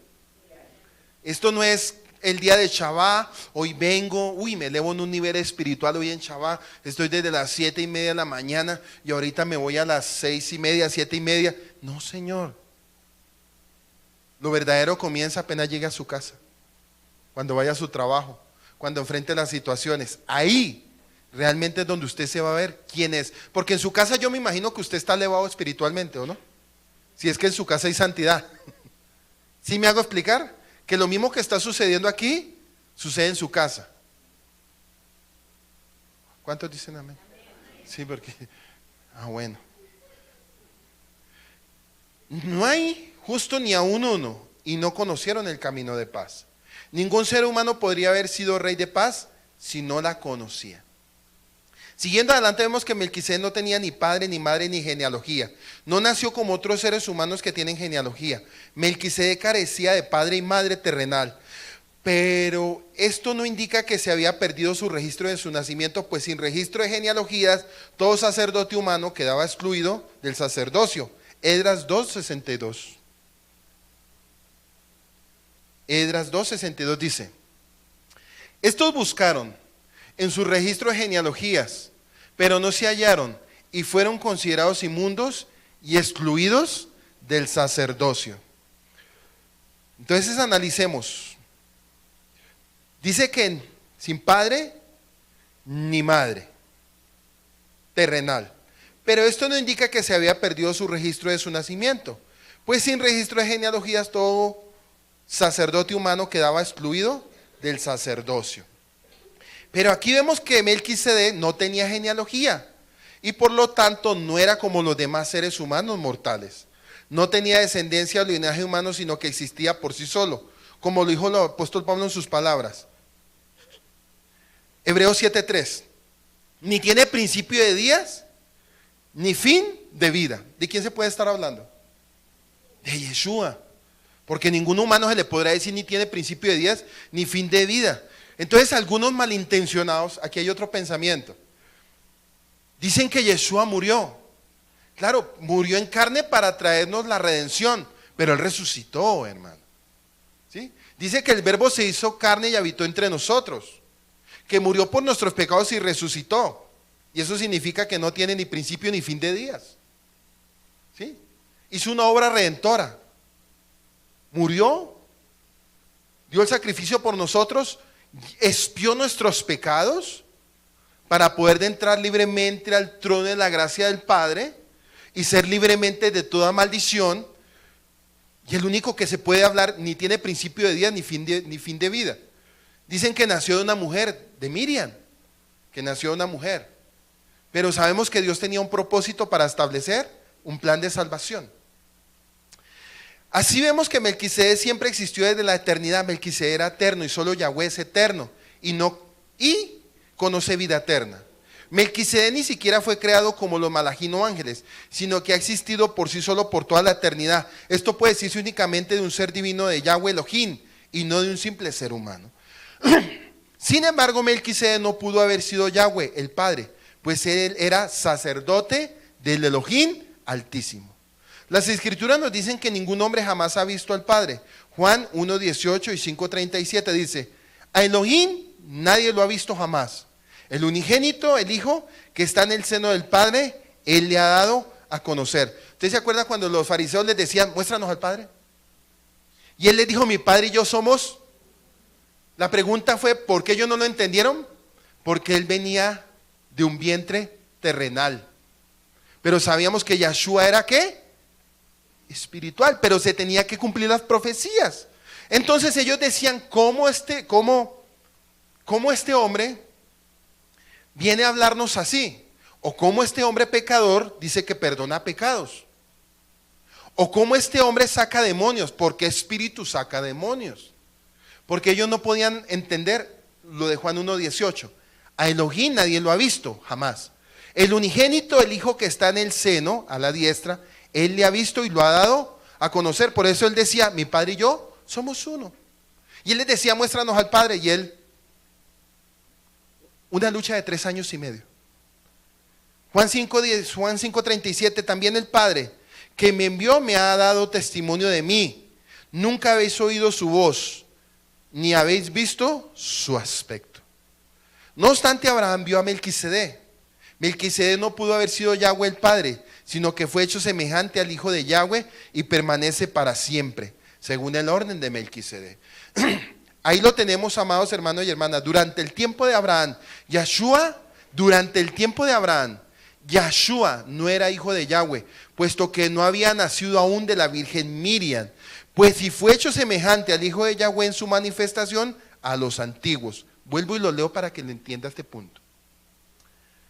Durante el tiempo de Abraham, Yeshua no era el Hijo de Yahweh, puesto que no había nacido aún de la virgen Miriam. Pues si fue hecho semejante al Hijo de Yahweh en su manifestación a los antiguos. Fue hecho en su manifestación a los antiguos. Se le manifestó a los antiguos. No a la manera como se manifestó a través de la vida y en el tiempo de Miriam.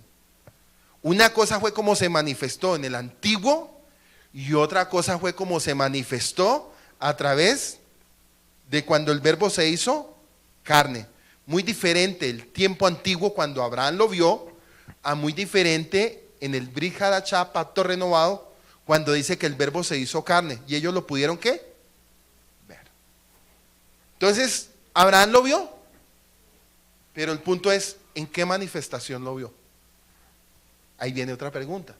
¿En qué manifestación se le reveló este Melquisedec, rey de Shanem?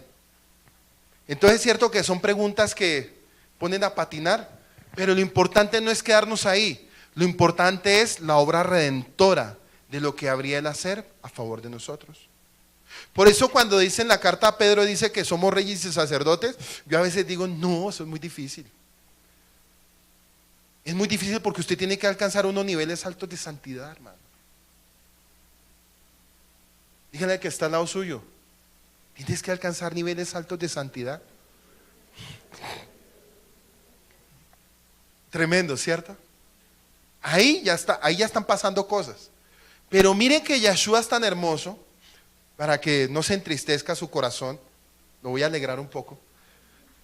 Dice que Yeshua nos presenta justos. Él presentó a Abraham justo.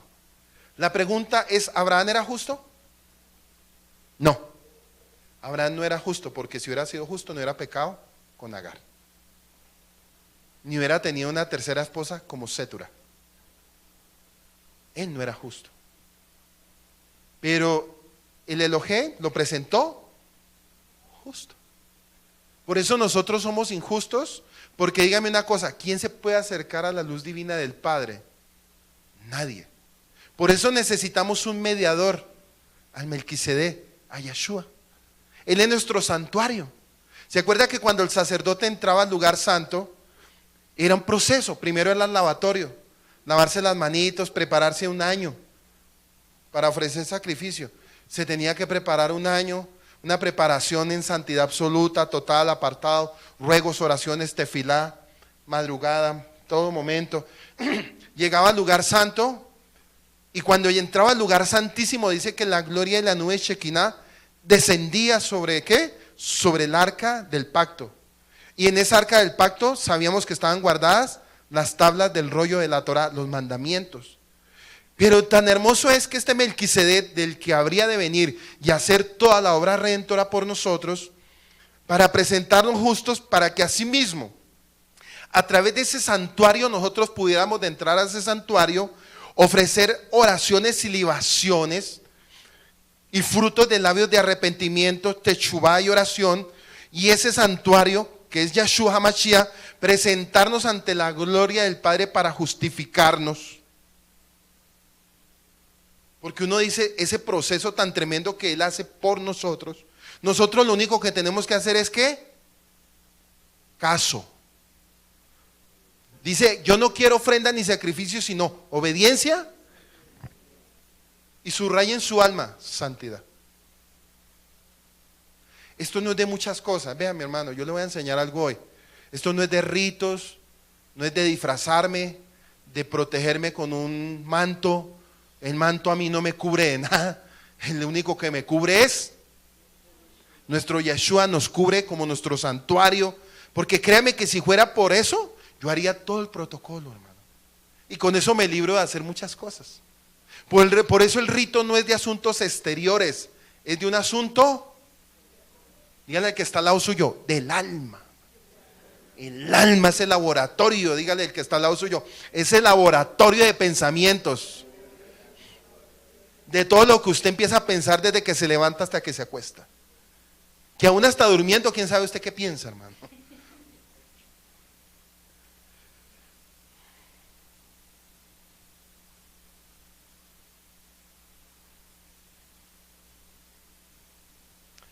Fijémonos nuevamente en lo que nos revela este pasaje. Melquisedec permanece, es decir, continúa siendo para siempre un sacerdote. Yahweh, el Padre, no es un sacerdote del Elohim, pero Yahshua, el Hijo, sí lo es.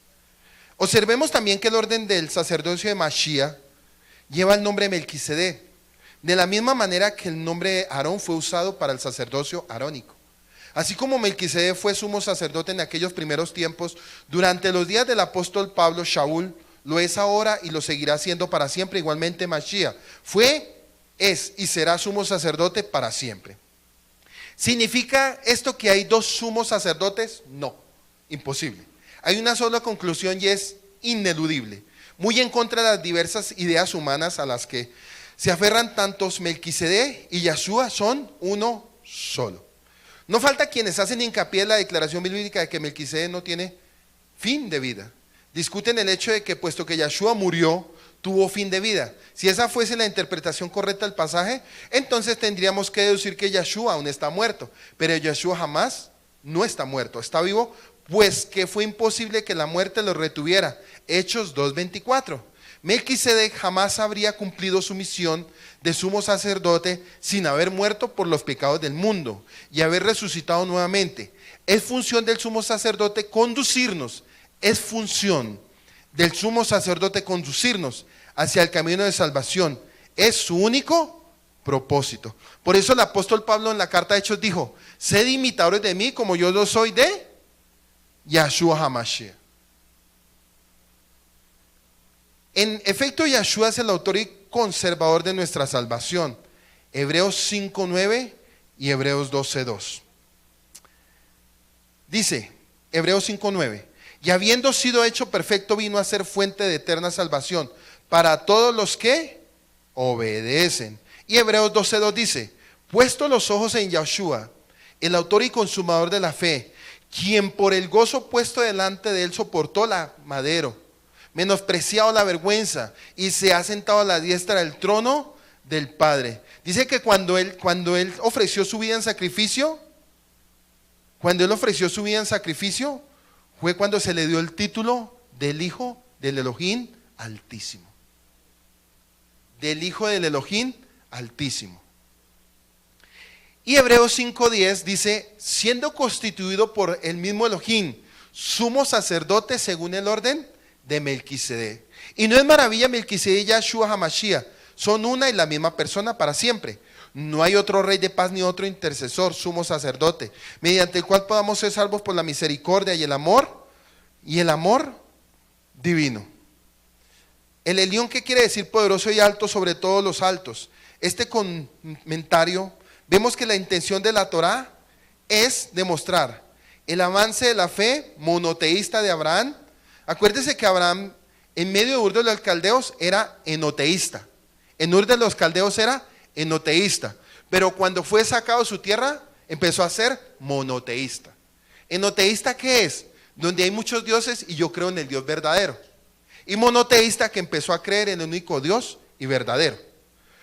Demostrar el avance de la fe monoteísta de Abraham distinguiéndola en forma clara de la idolatría vigente en su época, norma recurrente en el Tanaj, especialmente en los libros de los profetas, dice que le bendijo diciendo: bendito sea Abraham para Elohim, el altísimo creador del cielo y de la tierra. El mismo versículo define que con claridad el concepto del Elión, que es el creador del cielo y de la tierra. Aquí vemos cómo Melquisedec comparte con Abraham la idea del Elohim universal. Más tarde esta idea irá ganando adeptos hasta llegar a tornarse en el monoteísmo con su concepción incontestable. También creemos necesario destacar, como dice el versículo de Génesis 12:3. Se ve concretado, pues ya surge alguien que perteneciendo a las familias de la tierra bendice a Abraham y le dio el diezmo de todo. Y es aquí que Abraham le dio a Melquisedec un diezmo de todo por ser este último sacerdote del Elohim Altísimo, y a modo de compensación por su presente, ya que él había ofrecido pan y vino. La misma idea de ofrecer el diezmo la encontramos en Jacob cuando promete un diezmo de sus ganancias, Génesis 28:22. Más tarde la misma Torá hablará de la obligación que tendrá cada agricultor del pueblo de Israel de ofrecer su diezmo a los Coanín. 21 dice: dijo el rey de Sedón a Abraham: dame las personas y los bienes. Estamos en Génesis 14:21. Dijo el rey de Sedón a Abraham: dame las personas y los bienes y reténlos para mí o para ti. Cuando hubo visto el rey de Sodoma que Abraham ofreció a Melquisedec el diezmo de todo, quiere decir personas y bienes, entonces le rogó a Abraham diciendo: dame las personas y los bienes y reténlos para ti. Quiere decir, devuélveme las personas para que yo las haga volver a sus hogares y que la tierra no quede desolada. Un sabio que se llama Barbanel. Sin embargo, Abraham, que no era ni guerrero ni conquistador, rechaza el pedido, la oferta del rey de Sodoma, con palabras inequívocas dignas de un verdadero hombre de fe. Génesis 14:22-23 dice: dijo Abraham al rey de Sedón: alzo mi mano ante el Adonai Elohim Altísimo Creador de los cielos y de la tierra. No tomaré ni un hilo ni una correa de la sandalia, ni nada de lo que te pertenece, y no digas: yo enriquecí a Abraham. El mensaje implícito en este acto generoso de Abraham parece estar sintetizado en el versículo de Isaías 12:2, donde dice: he aquí que el Elohim de mi salvación, en el que confío y no he de temer, ya que él es mi fuerza, la fuerza es Adonai. Él ha sido para mí salvación. Este tema es recurrente en el Tanaj, los distintos libros y épocas del mismo pueblo de Israel. Jamás ha atribuido sus victorias y su propio poder, que ha luchado denodadamente con la ayuda de Elohim para prevalecer. Entonces mire qué hermoso es este pasaje de Isaías 12:2, que dice: he aquí el Elohim de mi salvación, en él confío y no he de temer, ya que él es mi fuerza, la fuerza de Adonai. Él ha sido para mí salvación. Pregunta: ¿por qué Dios guarda tanto a Israel? ¿Por qué todos los pueblos y las naciones murmuran y hablan y maquinan, como dice el Salmo? Pero dice que ningún arma forjada prevalecerá contra Israel, ni divino, ni hechicero, ni sortílego. ¿Se acuerdan cuando Balac le dijo a Balaam: maldícelo? Y dijo Balaam: no los puedo maldecir.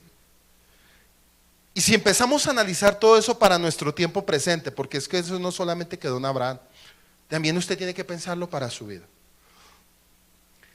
Si nosotros somos parte del pueblo de Israel y reconocemos a Abraham como nuestro padre de la fe, que a través de él nos enseñó también el camino de la luz para conocer la salvación, si a través de la vida de Abraham aprendemos a conocer lo que son los principios morales y éticos, si a través de la vida de Abraham aprendemos a permanecer en la fe, si a través de la vida de Abraham podemos aprender lo que es soportar una fe como lo hizo él por 100 años, si a través de la vida de Abraham podemos declarar que así como él fue bendecido, nosotros también vamos a ser bendecidos a través de Yeshua, el Melquisedec. Entonces el punto importante aquí a través de esta enseñanza, para terminarla, porque ya entre 8 días seguimos con Bereshit 15, es: ¿qué podemos reflexionar con esto hoy? ¿Sí? ¿Qué puede usted reflexionar?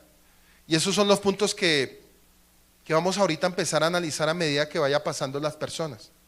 ¿Qué usted está analizando o qué aprendió a analizar con esta enseñanza? ¿Qué le ha hablado hasta el momento el Eterno? ¿O qué nos quiso transmitir Moisés a través de este relato del libro de Bereshit, de Génesis?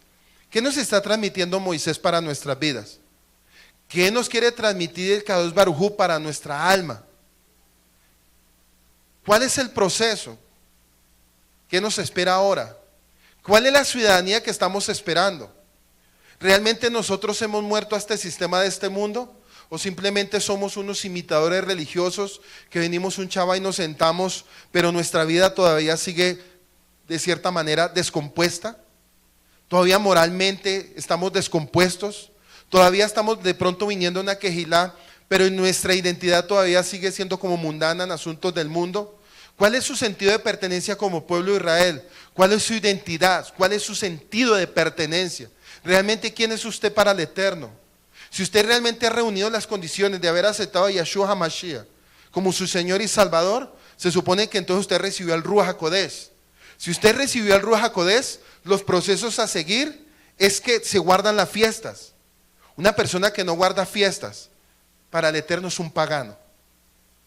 Una persona que no guarda Shabbat, para el Eterno es un pagano. Entonces alguno me dirá, yo soy cristiano. Un cristiano es un pagano, hermano. Lo hablo así abiertamente porque eso dice la Torah. Y yo lo reconocí, por eso tuve que pedirle perdón al Eterno. Dije, Señor, perdóname. Porque ignorantemente cuando estaba en el cristianismo, no entendía los misterios ocultos de tu palabra. Estaba como Lot, tenía un velo. Estábamos en un sistema donde uno trataba de imitar a los grandes teólogos de la fe. Uno imitaba las escuelas bíblicas, grecorromanas, babilónicas, donde yo había sido instruido. Pero cuando yo empecé a retornar a las raíces, a las sendas antiguas y a la Torá, me di cuenta que yo era un pagano. Y que yo estaba llevando un pueblo a la maldición. En vez de yo estar bendiciendo a Abraham, a Israel y al Mesías que habría de venir, lo que estaba haciendo era negando una fe verdadera. Por eso cuando volvemos y retornamos y hacemos techuvá, es un verdadero arrepentimiento. Y un lavado no es solamente un lavado de conciencia, es un lavado del alma, hermano. Entonces cuando Melquisedec se le revela a Abraham, le está otorgando una promesa divina, que hasta el día de hoy, cuando retornamos y hacemos techuvá, nos acordamos de Abraham. Cuando estamos leyendo Génesis 14, que es un texto obligatorio para usted comprender el Mesías sufriente, el pan y el vino ya, yo creo que usted entendió qué significa hoy.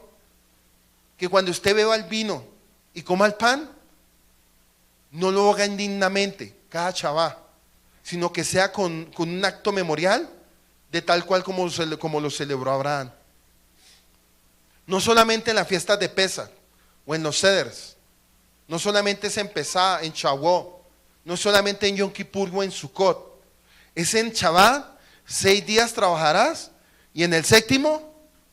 Entonces cuando llegamos al séptimo día, ¿qué le estamos diciendo al Eterno? Gracias, Eterno, porque nos has otorgado la bendición. Gracias, Eterno, porque hoy podemos estar confiadamente y decirte, hasta el día de hoy nos has tenido de pie y yo celebro con pan y vino. ¿Qué estoy celebrando? No estoy celebrando los logros, estoy celebrando la misericordia de que Él me tenga hasta ese día de Shabbat en pie. Y estoy otorgando la bendición, por la semana que viene y los días que vienen. Es un proceso de transición y de madurez espiritual. Por eso las quejilás más que comunidad son escuelas. Esto es una escuela. Y el punto importante, cuando dice que dio del diezmo, ¿eso qué significa? ¿Ya entendió qué representa un diezmo? Un diezmo no es obligatorio. El diezmo no es obligatorio.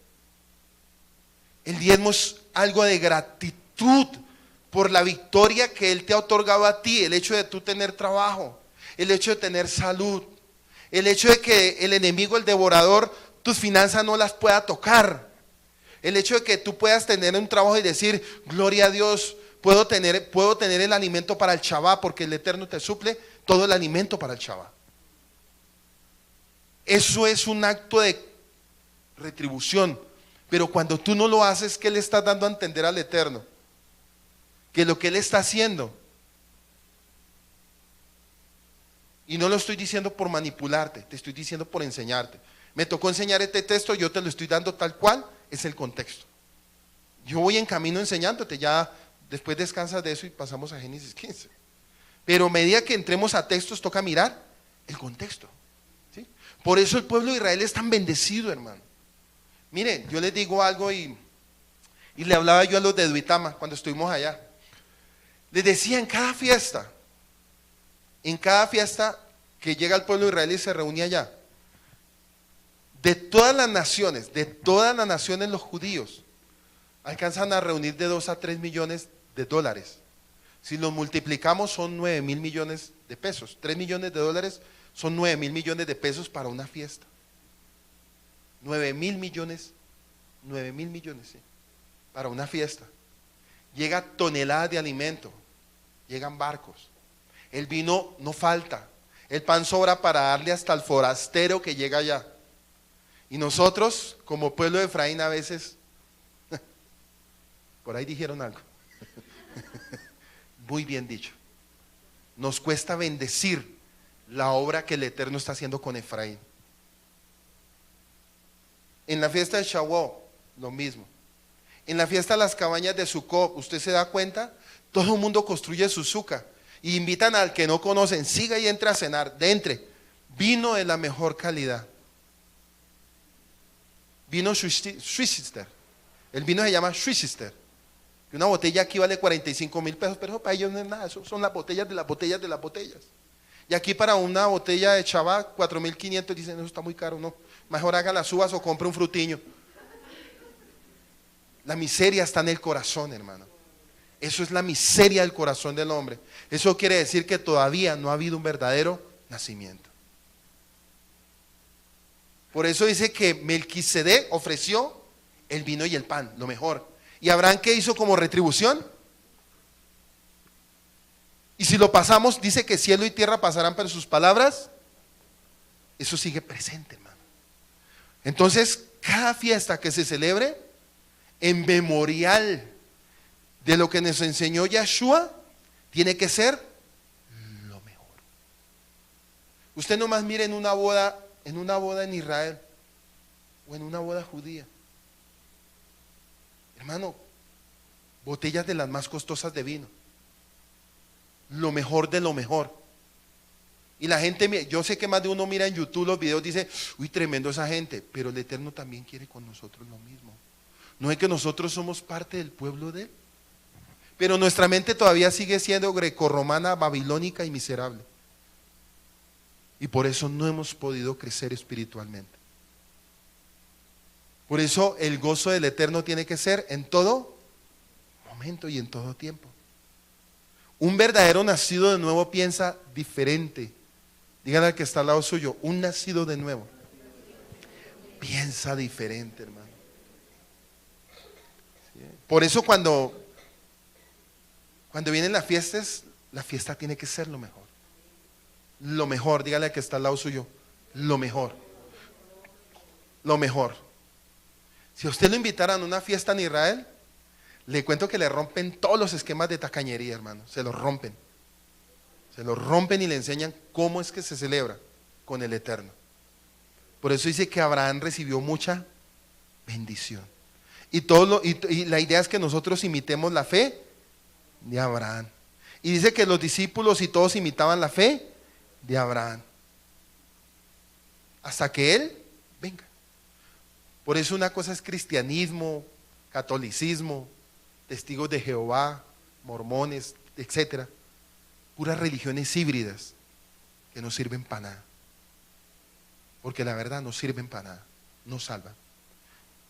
Y nosotros tenemos que ser, dígale al que está al lado suyo, lo mejor. Lo mejor, hermano. Y eso que yo estoy predicando aquí, lo predican en todo el mundo, no multitudes, comunidades como estas o un poco más grandes. ¿Por qué? Porque a Yahshua se le plació traernos la luz de la Torah. ¿No le parece un regalo divino que todo lo que estamos enseñando hoy, yo sé que antes no lo habíamos hablado, yo nunca lo había predicado, ni nunca lo escuché, ni lo he escuchado ni en Armando Adulcín, que dicen que es uno de los mejores teólogos del cristianismo, pero están ceros. Y la gente se mueve en esas corrientes babilónicas y grecorromanas. Y es doloroso porque él se arrastra 3,000, 4,000, 5,000, 10,000, 20,000, 100,000. Dicen lo que diga él es la voz de Dios. No, lo que diga la Torá es la voz del Eterno, hermano. Y en eso nosotros tenemos que ser muy celosos. Vamos a darle gracias al Eterno ya para terminar este tiempo de Shabbat. Después de que yo ore voy a pasar 3 personas. O sea, vamos a orar para que usted se prepare. Sí. Amado Señor, en esta tarde, Abacadosh, damos gracias, damos toda rabá a ti, Padre, porque tú eres bueno, Señor, y porque para siempre es tu misericordia, Yahweh. Padre, damos toda alabanza, gratitud, adoración a ti, Señor, porque tú has sido bueno, Padre, porque cada día tú te has manifestado con tu misericordia, tu amor, tu grandeza, papá, porque cada día tú nos has revelado tu Torá de verdad, Señor. Nos diste y nos concediste los mandamientos tuyos, Padre. ¿Cómo no darte gracias, Señor, por lo infinito que tú has sido para con nosotros, Señor? Que aún sin merecerlo, tú nos has revelado tu Torá, Señor. Implantaste en nosotros la vida eterna, Padre. Y seas tú eterno, que nos concediste todos los preceptos, los mandamientos, las instrucciones de tu Torá, Padre. Por eso damos toda rabá a ti, Baruch Hashem, porque bendito es tu nombre sobre las naciones, Señor. Y te doy gracias porque hoy nos has revelado, Señor, en Génesis 14, nos hablaste de que era una bendición, de que nos otorgaste bendición y que a través de Melquisedec futuro, Señor, vendrías y traerías redención y salvación, Padre. ¿Cómo no darte gracias, Padre? Bendito sea tu nombre, Baruch Hashem, porque tú eres bueno, Rey, porque tú eres poderoso, Santo de Israel, porque las peleas no son de nosotros, la batalla es tuya, Señor. Tú pelearás nuestras batallas como lo hiciste con Abraham. Tú pelearás nuestras batallas como lo hiciste con los profetas y con los siervos como Gedeón, Señor. Tú pelearás, Señor, cada necesidad de nuestra familia, de nuestro matrimonio, de nuestros hogares. Y a través de cada acontecimiento daremos gratitud a ti por las grandes maravillas que tú has hecho, Adón Yeshua. Bendito seas tú, Abba. Mi alma te alaba, Señor, mi alma te bendice. Hoy damos, Señor, toda gratitud a ti porque tú eres bueno, Señor. Bendito seas tú, Señor. Bendito, Padre, por todo lo que nos concedes, Señor, sobre esta casa, sobre esta comunidad, Señor. Y aún los que están conectados, Señor, a través de este video, Padre, declaramos la bendición tuya sobre ellos. Que la misericordia, la benevolencia, Señor, llegue al corazón de las familias, Padre, y aún de los que no conocen, tu misericordia los envuelva, Señor. Te pido, Padre, que este tiempo sea un tiempo de reconciliación, donde tu pueblo pueda comprender las magnitudes de tu misericordia, Padre. La paz tuya, la shalom que tú has otorgado, Señor. Por eso yo oro, Señor, por cada familia que está aquí representada en la comunidad y aquellos que nos ven a través de este video, Señor. Oro por cada uno de ellos, por la necesidad, por la salud, por cada petición, Señor, que en el corazón de ellos está, papá. Aún oro por la angustia de aquel hombre o aquella mujer que a través de este video me está escuchando, Señor. Oro para que tu misericordia, tu paz y tu gozo venga sobre esa persona, Señor. Clamo también aún sobre aquellas personas, Señor, que están enfermas en dolor, en cama, Dios. Que tu presencia descienda sobre ellos y que la luz tuya, la sanidad tuya venga sobre la vida de ellos, papá. Que así como tú nos otorgaste y nos impartiste y nos has permitido celebrar el Shabbat con el pan y el vino, Señor, fruto de lo que tú ibas a hacer a través del madero, el plan de redención, de salvación, el gozo, la alegría, la presencia tuya como cobertura, Señor. Te pido sobre esas familias, te pido sobre esos enfermos, te pido sobre esos necesitados, Padre, que la presencia tuya venga, Señor, y alcance esa misericordia sobre esos hogares. Bendigo, Padre, este tiempo, bendigo cada familia, Señor, que estuvo conectada a través de esta enseñanza en la fanpage. Bendigo, Señor, todos aquellos que a través de este video has ministrado a través de esta palabra a sus corazones. Damos toda rabá por lo que tú has permitido en este día. En el nombre de Yeshua HaMashiach. Amén y amén.